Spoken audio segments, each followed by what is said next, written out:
Hi everyone. Today I'd like to read to you the story of the Paper Bag Princess. It's a Bob Munch story and it's one of our class favorites. The Paper Bag Princess by Robert Munch.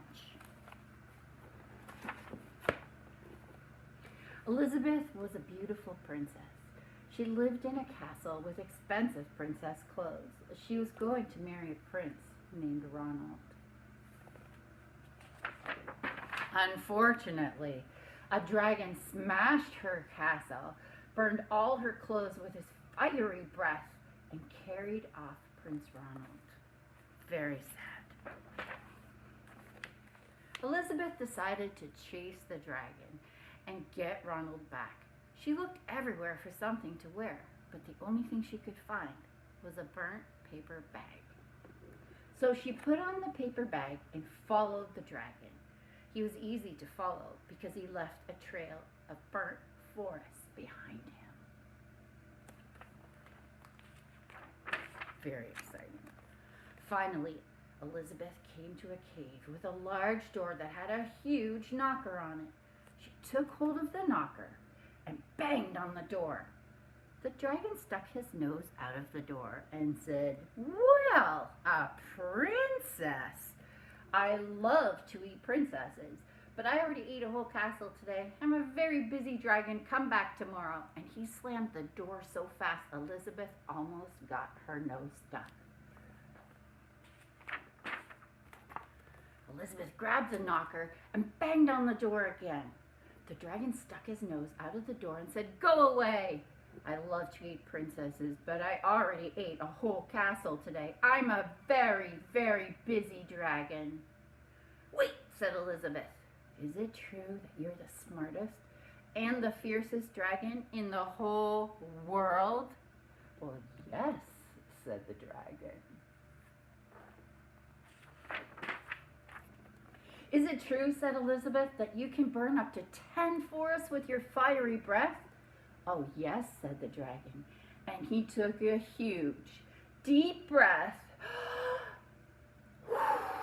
and breathed out so much fire that he burned up to 50 forests.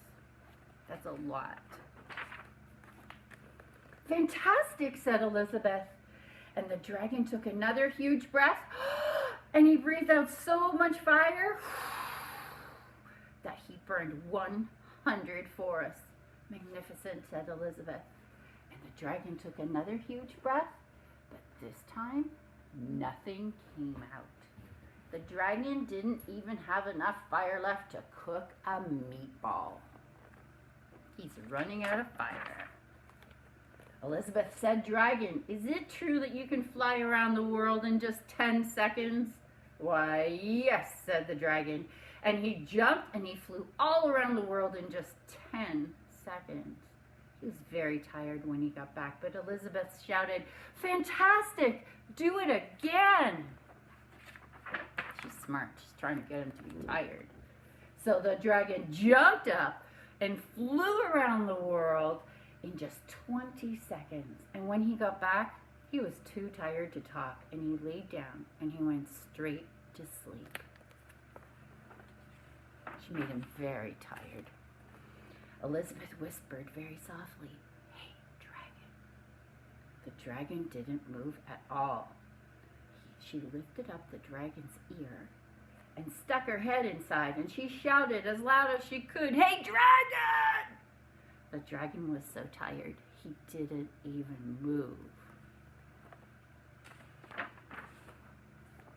Elizabeth walked right over the dragon and opened the door to the cave, and there was Prince Ronald. He looked at her and said, "Elizabeth, you're a mess. You smell like ashes, and your hair is all tangled, and you're wearing a dirty old paper bag. Come back when you're dressed like a real princess." Is that nice? I mean, Elizabeth came all that way to save Prince Ronald, and he just cares that she doesn't look like a princess. "Ronald," said Elizabeth, "your clothes are really pretty, and your hair is very neat. You look like a real prince, but you're a bum." And they didn't get married after all. The